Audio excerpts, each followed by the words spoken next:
What's going on, guys? So today the iPhone dev team released an updated version of their redsn0w jailbreak. This jailbreak is untethered and supports nearly every single iDevice running 4.3.1 firmware, with the exception of the iPad 2. Right now the iPad 2 is not supported with this jailbreak, but hopefully in future updates it will be supported. So like I said, every single iDevice except for the iPad 2 that runs 4.3.1 is supported by this updated redsn0w. Again, this jailbreak is untethered, so what that means is you don't have to connect up to your computer every time you want to restart your device. This jailbreak is available for Windows and Mac users.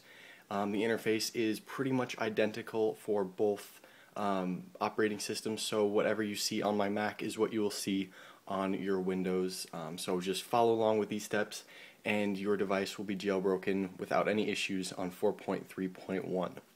So the first thing we need to do is we need to download redsn0w itself. So I will have a link down in the underbar to where you can download redsn0w for 4.3.1. Go ahead and download it, open up the folder, and open up the redsn0w application. Once that is downloaded, you're going to need your 4.3.1 firmware file for your device. So whatever device you are running, you need the 4.3.1 restore file. I will have a link down in the underbar to where you can get all the different firmwares for whatever device you need. Once that's downloaded, put it on your desktop so you know where it's at, and go back to redsn0w. Go ahead and plug in your whatever device you're jailbreaking to the USB cord and to your computer. Go ahead and click browse, and what we're looking for is the specific 4.3.1 restore file for your device. So should be on your desktop. Go ahead and select it and click open. It will process the firmware. If you did it right, if it's the right firmware, it will identify it. If it can't identify it, make sure it's the right firmware for your device, and hopefully you got this step correct. And once that is all done, go ahead and click next. It will process the kernel and do a whole bunch of different stuff. Just let it do its thing. Give it a few seconds here and it will be done. Alright, now on this screen, all we need to do is make sure install Cydia is checked.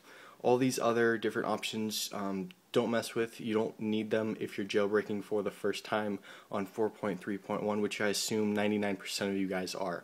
So just leave all these other options unchecked and just leave install Cydia checked, and go ahead and click next. Alright, so now what we need to do is we need to turn off our device, whatever we have plugged in. We need to turn it off all the way. So slide to power off and go ahead and just shut it down. Hopefully this doesn't take all day. There we go. Alright, so once it's both off and plugged in like the directions say, we can go ahead and click next and just be ready with whatever device you're jailbroken, because we need to do a couple of steps here and put it in DFU mode and all that stuff. So once it's off, go ahead and click next and hold down the power button for 3 seconds. Hold down the home button without releasing the power button for about 10 seconds here. And after 10 seconds, release the power button, but keep holding the home button down pretty much until you see whatever comes on the screen. So this next little process here is going to take a few minutes. Just let it do its thing. Don't touch anything. Don't unplug it. Don't press any buttons. Just leave it alone. Ignore the things on the screen. This white text is good. That means it's working. So don't mess with it. Leave it alone. Let it do its thing, and it should be done in just a few minutes. Alright, and once redsn0w has completed and your iDevice has rebooted, you're going to want to go ahead and scroll on over to the last page on your home screen, and you should see this blank white icon that says Cydia. Go ahead and tap on it, open it up, and it will reload and do a couple of different things the first time you open it. I already did all that just for the sake of time, but just to show you guys that this is indeed Cydia running on 4.3.1 firmware. So there is Cydia itself, and I'll just go ahead and show you that it is 4.3.1.